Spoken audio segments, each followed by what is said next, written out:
Assalamualaikum warahmatullahi wabarakatuh.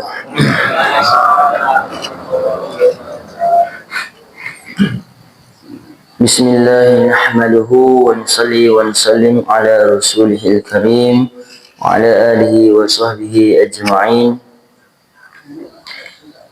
Qala Allah subhanahu wa ta'ala yarfa'illahu alladhina amanu minkum walladhina utul ilma darajat. Wa qala Rasulullah sallallahu alaihi wasallam, man kharaja min baitihi li talabil ilmi fahuwa fi sabilillah hatta yarji'a.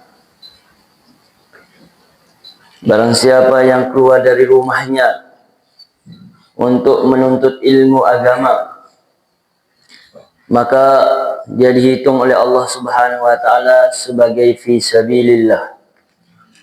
Kalau dia mati, maka dia mati dalam keadaan syahid. Hadis yang ke-6. Bismillahirrahmanirrahim. Hadis yang ke-6 yaitu meninggalkan syubhat atau berbicara tentang halal dan haram. Sebelumnya tentang niat, supaya niat kita lurus dulu. Kemudian selepas itu tentang rukun iman, rukun Islam, ya kan, hadis sebelumnya itu. Kemudian tentang sesuatu yang tidak ada dalam agama, yang dibuat oleh umat, yang bertentangan dengan syariat baginda Rasulullah SAW. Atau tentang perkara yang bid'ah dalalah. Bid'ah yang artinya adalah perkara baru yang bertentangan dengan syariat. Bukan perkara baru yang tidak ada di zaman Nabi. Banyak perkara baru tidak ada di zaman Nabi. Seperti mengumpulkan Al-Quran Sayyidina Utsman. Sayyidina Utsman mengumpulkan Al-Quran, tidak ada zaman Nabi. Itu bid'ah. Seperti Sayyidina Umar mengumpulkan sahabat untuk salat tarawih 20 rakaat, tidak ada zaman Nabi, tapi dilakukan oleh sahabat. Yang Nabi mengatakan, Ja'alallahu al-haqqa ala lisani Umar. Ya Allah, jadikanlah lisannya dan hatinya Sayyidina Umar itu kebenaran. Wa qalbi, kebenaran. Jadi kita itu ittabi'u billadaini min ba'di Abi Bakrin wa Umar. Kalau saya mati, maka ikuti dua orang ini, Sayyidina Abu Bakar, Sayyidina Umar. Maka Sayyidina Umar buat 20, itu enggak ada zaman Nabi, tapi itu merupakan kebaikan yang tidak bertentangan dengan syariatnya Nabi. Sekarang rukun iman sudah, rukun Islam sudah dijelaskan oleh Imam Nawawi. Kemudian sesuatu yang tidak ada dalam agama yang bertentangan dengan syariat juga tidak ada. Sekarang mengenai perkara halal dan perkara haram, tentang hukum. Bismillahirrahmanirrahim. An Abi Abdillah An-Nu'man ibni Bashir radhiyallahu anhuma qala sami'tu Rasulullah sallallahu alaihi wasallam yaqul innal halala bayyinun wa innal harama bayyinun wa bainahuma umurun mushtabihatun la ya'lamuhun katsirun minan nas faman ittaqa syubuhati faqad istabra'a li dinihi wa 'irdihi wa man waqa'a fi syubuhat waqa'a fil haram karra'i yar'a hawla al-hima yushiku ay yarta'a fihi ala wa inna likulli malikin hima wa ala wa inna himallahi maharimuh ala wa inna fil jasadi mudghatan idza saluhat saluhal jasadu kulluh wa idza fasadat fasadal jasadu kulluh ala wahyal qalbu rawahul Bukhari wa Muslim. Diriwayatkan dari Abu Abdillah Nu'man bin Bashir radhiyallahu anhuma, beliau berkata, aku mendengar Rasulullah sallallahu alaihi wasallam bersabda, sesungguhnya perkara halal itu jelas. Perkara halal itu jelas. Ma ahallallahu fi kitabih wa ma harramallahu fi kitabih Jadi perkara halal itu sudah dijelaskan oleh Allah di dalam Al-Quran atau sunnahnya Nabi, hadisnya Nabi. Perkara haram juga sudah jelas. Wa bainahuma mustabihatun. Kemudian antara keduanya halal dan haram ada perkara syubhat yang tidak diketahui status hukumnya oleh kebanyakan orang. Barang siapa berhati-hati dalam perkara syubhat, maksudnya meninggalkan perkara syubhat, maka dia telah menyelamatkan agama dan kehormatannya. Tapi barang siapa yang terjerumus dalam perkara syubhat, melakukan perkara syubhat, maka dikhawatirkan dia terjerumus di dalam perkara yang haram, sebagaimana orang yang mengembala di daerah larangan. Maka dikhawatirkan hewan pengembalaannya itu kalau dibiarkan masuk memakan rumputnya orang lain yang dilarang itu. Maka ketahuilah setiap raja memiliki larangan, dan larangan Allah adalah perkara-perkara yang diharamkan oleh Allah. Ketahuilah di dalam tubuh manusia terdapat segumpal daging yang apabila ia baik, maka baik pula seluruh anggota tubuhnya. Apabila jelek, maka jelek seluruh anggota tubuhnya. Ketahuilah sesungguhnya segumpal daging tersebut adalah hati. Di dalam hadis ini ada beberapa kesimpulan, Pak.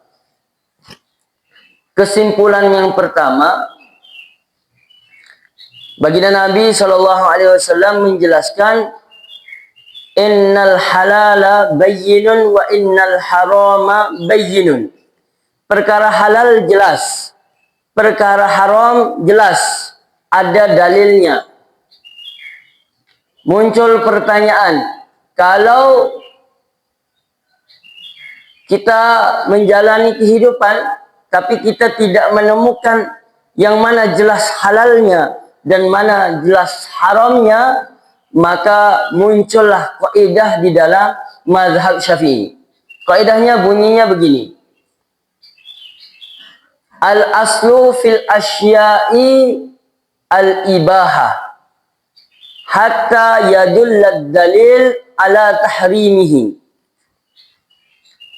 Segala aslinya di dalam segala sesuatu di dunia ini itu hukumnya adalah boleh, kecuali ada dalil yang menunjukkan haramnya.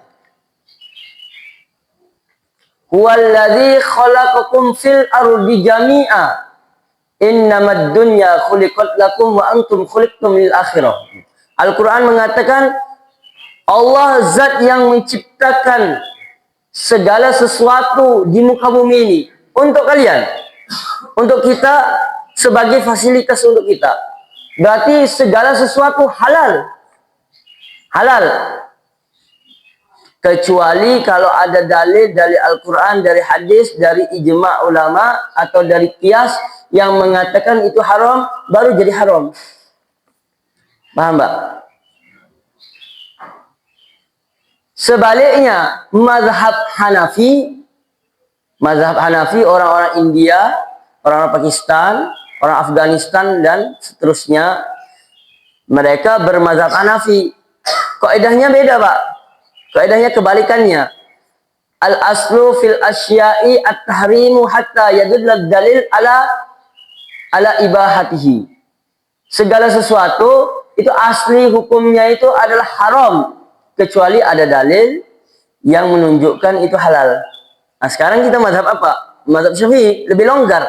Masalahnya di mana? Masalahnya udang, Pak. Contohnya, udang ada nggak di dalam Quran? Nggak ada. Udang ada nggak di dalam hadis? Tidak ada. Terus bagaimana? Karena menurut mazhab Syafi'i itu semuanya halal kecuali ada dalil yang mengharamkan, maka hukum makan udang halal. Mazhab Hanafi nggak makan udang, Pak, karena haram kecuali ada dalil yang menunjukkan halal. Sayang sekali jadi mazhab Hanafi nggak makan udang. Enak padahal, Pak, ya. Maka ada santri mondok di Pakistan. bawa sambal, sambalnya sambal udang campur. Maka ajak orang Pakistan makan, maka enak katanya sambalnya ini. Selesai makan, dibiarkan dulu, selesai makan. Ini sambalnya bisa buat di sini nggak? Bisa bikin di sini? Nggak bisa. Kenapa? Di sini nggak ada udang katanya. Oh, berarti buat bikinnya dari udang? Iya, dari udang. Astagfirullahaladzim, langsung menyesal dia katanya. Tetapi enak. Ya udah, ikut mazhab Syafi'i aja dulu. Wallahu taala alam.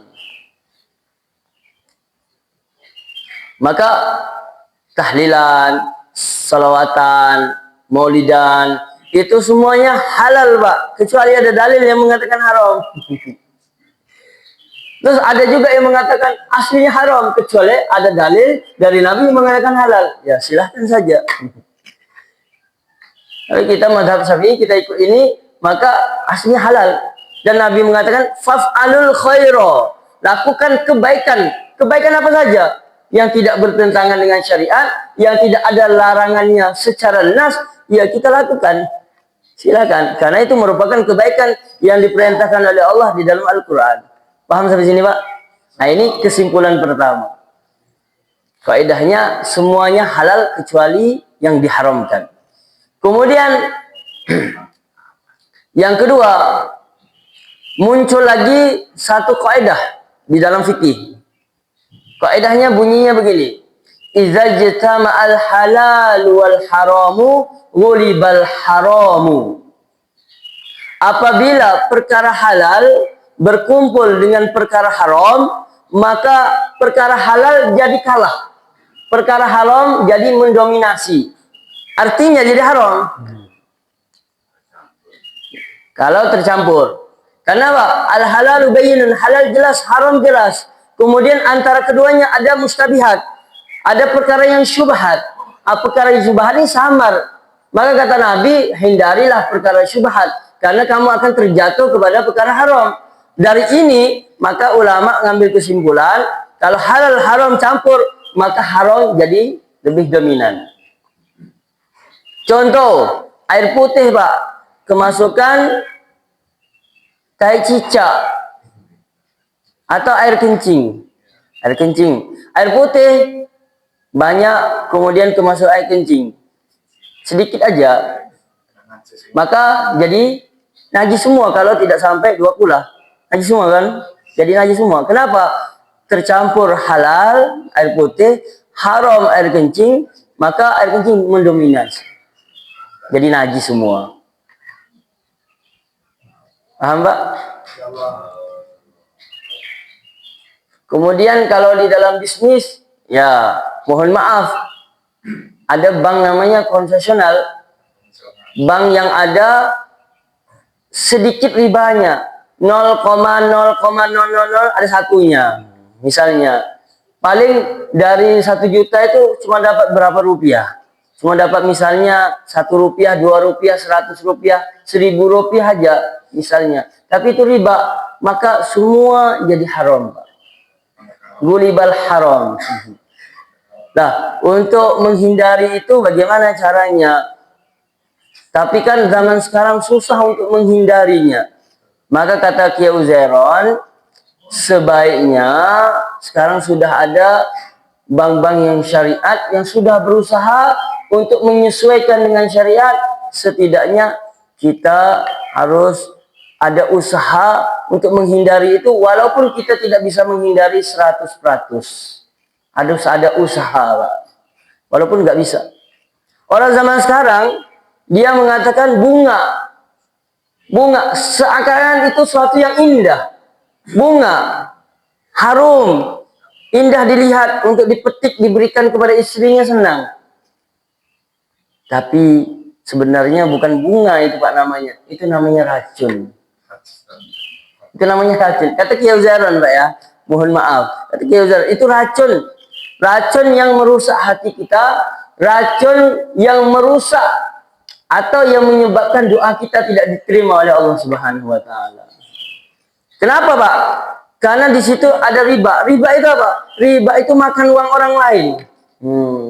Saya pinjamkan uang kepada Bapak 100.000. Kemudian saya bilang, kembalikan kepada saya 101.000. 1.000 aja, Pak. 1.000 itu makan uang orang lain. Berarti menyakiti orang lain. Menyakiti orang lain, zalim. Berarti riba itu zalim. Menyakiti, memakan uang orang lain. Itulah yang menyebabkan Allah Subhanahu wa Ta'ala tidak suka karena memakan uang orang lain, menyakiti hati orang lain. Prinsip di dalam hidup kita menyembah Allah, kemudian bermuamalah dengan baik, jaga akhlak dengan saudara muslim atau orang sekitar kita. Maka dengan memakan uang orang lain berarti menzaliminya. Menzaliminya berarti kita sudah keluar prinsip yang diperintahkan oleh Allah. Maka dimurkai oleh Allah Subhanahu wa Ta'ala. Wa ahallallah wa harramar riba. Paham itu, Pak? Maka usahakanlah. Walaupun Kiai Uzairon mengatakan zaman sekarang zaman yang susah untuk meninggalkan riba, setidaknya asapnya itu kita tetap kena.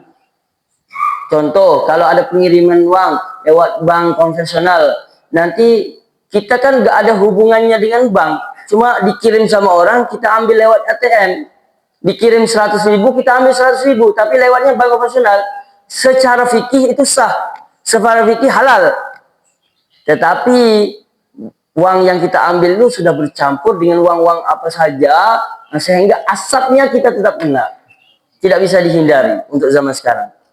Maka oleh karena itu setidaknya ada usaha. Ya Allah, saya nggak bisa menghindarinya, susah untuk menghindari zaman akhir zaman ini. Tapi setidaknya Allah tahu usaha saya untuk meninggalkan perkara tersebut. Wallahu ta'ala alam. Kemudian itu kesimpulan kedua. Kesimpulan pertama, segala sesuatu aslinya halal kecuali ada dalil yang mengharamkan. Kesimpulan kedua, apabila halal dan haram bercampur, maka halal jadi kalah. Halal jadi kalah, Pak.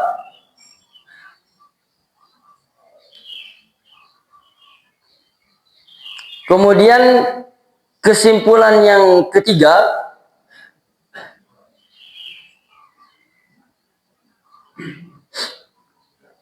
apa itu perkara syubhat? Maka Allah mengatakan, Nabi mengatakan, la ya'lamuhunna katsirum minan nas. Perkara syubhat yang samar itu banyak yang nggak tahu. Nah, siapa yang tahu begitu? Yang tahu adalah para ulama. Yang tahu adalah para ulama. Itu pun para ulama nanti berbeda pendapat. Oleh karena itu, yang paling aman dan yang paling selamat, Pak, ketika kita melakukan apa saja, melakukan bisnis misalnya. Bisnisnya, hukumnya apa? Hukumnya nggak diketahui. Jelas halal haramnya. Oh, berarti ini masuk ke arah syubhatnya, Pak. Kalau nggak diketahui ini halal, ini haram, maka nanti biasanya larinya ke syubhat. Apabila lari syubhat, paling aman adalah langsung dihindari saja. Kenapa? Karena awalnya syubhat, contohnya chattingan dengan wanita yang bukan mahram, awalnya syubhat, tidak sampai ketemu ini baru chattingan. Itu apa namanya? Itu awalnya syubhat, tapi lama-lamanya bisa membawa kepada keharaman. Akhirnya menjadi haram. Seperti kambing kita taruh mengembala di perbatasan. Tanah kita, tanah orang lain. Perbatasannya kita taruh situ. Kita biarkan. Nanti lama-lama kambing itu makan tanamannya orang lain, rumputnya orang lain. Jadi haram jadi nanti. Paham sampai sini, Pak? Terus setelah itu Nabi mengatakan, "Famanittaqa syubhat faqad istabra'a li dinihi wa irdihi." Siapa yang menghindari, menjauhi, hati-hati dengan perkara syubhat, maka dia telah menyelamatkan agamanya dan menyelamatkan harga dirinya. Artinya begini, artinya kalau kita bisa menjaga kewaraan kita, kalau kita bisa menjaga perkara syubhat yang tidak jelas halal dan haramnya, bahkan kalau Kiai Uzairon itu mengatakan, kalau bisa perkara yang dianggap sia-sia itu hilangkan saja. Nanti kalau kita hilangkan, nanti agama dan harga diri kita akan selamat, artinya kita akan bertambah takwanya. Maka di belakang itu Nabi mengatakan di dalam diri kita ada satu gumpalan daging. Nah, gumpalan daging yang dimaksud adalah hati. Jadi hati itu berkaitan dengan perkara syubhat. Kalau kita meninggalkan perkara syubhat, maka itu kaitannya dengan hati kita. Kalau kita melakukan perkara syubhat, nanti hati kita jadi kotor. Kalau hati kita jadi kotor, kita jadi tidak semangat untuk sholat, tidak semangat untuk amalan, untuk ibadah. Tapi kalau kita terjaga dari perkara yang syubhat, kita jauhi perkara syubhat, kumpulan-kumpulan yang tidak mengingati Allah, perkumpulan-kumpulan yang lalai, itu artinya kita nanti bersih hatinya. Kalau bersih hatinya, mudah untuk amal, mudah meningkatkan ketakwaan kepada Allah Subhanahu wa taala. Paham sampai sini, Pak? Maka ukuran di dalam mengamalkan agama itu bukan sekedar boleh tidak boleh. Nah, ini tingkatan lebih tinggi, Pak. Ini boleh apa enggak ya? Boleh atau tidak boleh ya? Tapi ukurannya itu selamat atau tidak. Mengamalkan agama atau menjalani kehidupan itu bukan enak tidak enak. Makanan ini enak atau tidak enak. Tetapi selamat untuk diri kita secara zahir, ini bikin penyakit atau tidak. Zahirnya begitu. Nanti secara syariat, ini menyelamatkan saya dari ketakwaan atau tidak. Mendekatkan diri kepada Allah atau tidak. Itu lebih tinggi. Kalau ini perkara halal, ya Pak ya, main catur Pak, halal, sebagian mengatakan makruh, tapi itu jelas lalainya. Terus kalau ada uang yang ditukar, siapa menang dapat uang jadi haram. Maka itu bukan enak tidak enak atau boleh tidak boleh. Sekarang pertanyaannya adalah itu mendekatkan diri kepada Allah atau tidak. Kalau itu tidak mendekatkan diri kepada Allah, main game, main catur, lalai, ngobrol, ngopi, kemudian apalagi ghibah orang, tinggalkan saja, Pak. Nanti kita ngobrolnya di surga saja, Pak. Acara di surga itu ngobrol, Pak. Iya, ngobrol cerita-cerita tentang kehidupan dunia. Ala sururin mutaqabilin, di dalam surat Yasin itu. Nanti di surga itu acaranya apa? Acaranya ziarah menziarahi, ziarah semoga kita bisa bertemu dengan Allah Subhanahu wa taala. Kemudian berkumpul dengan Rasulullah. Kemudian acara harian ala sururin mutaqabilin. Duduk atas dipan masing-masing, ujung ke ujung, melingkar begitu. Kemudian ngobrol, cerita, di dunia dulu kita banyak ujian begini-begini, cerita di sana, masya Allah. Kulu washrabu hani'am bima aslaftum fil ayyamil khaliyah. Dulu saya puasa istiqomah, pergi ke masjid. Mereka cerita, hari ini kita bisa enak-enak di surga, lari-lari di surga. Sebagian riwayat mengatakan cerita orang di surga lari-lari, kemudian dia terjatuh di dalam surga, kemakan pasir-pasir di dalam surga. Maka ketika dia makan pasir, oh enak ya pasir di surga ya, langsung dimakan, diteruskan makan pasir. Makan pasir aja enak di surga, apalagi yang lainnya. Wallahu taala alam. Ya semua insya Allah Pak. Ya, mungkin sampai situ aja ya. Pertanyaan Mbak, silakan. Ibu-ibu, pertanyaan.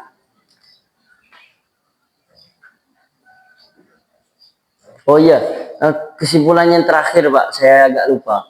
Kesimpulan terakhir dari al-halalu bayyinun wal haramu bayyinun, muncullah 5 hukum. Al-halalu itu artinya perkara yang dibolehkan oleh Allah. Maka muncullah di situ perintah. Perintah di dalam Al-Quran, dan perintah itu ada 2. Ada perintah yang tegas, yang akhirnya muncul hukum wajib. Perintah yang tidak tegas, munculnya hukum sunnah. kemudian larangan yang tegas muncul hukum haram, larangan yang tidak tegas muncul hukum makruh, kemudian yang tidak ada perintahnya, yang tidak ada larangannya, itu muncul satu hukum namanya hukum mubah. Jadi hukum di dalam Islam ada 5. Wajib, sunnah, haram, makruh, dan mubah. 5 perkara ini dari hadis ini. Wallahu ta'ala alam.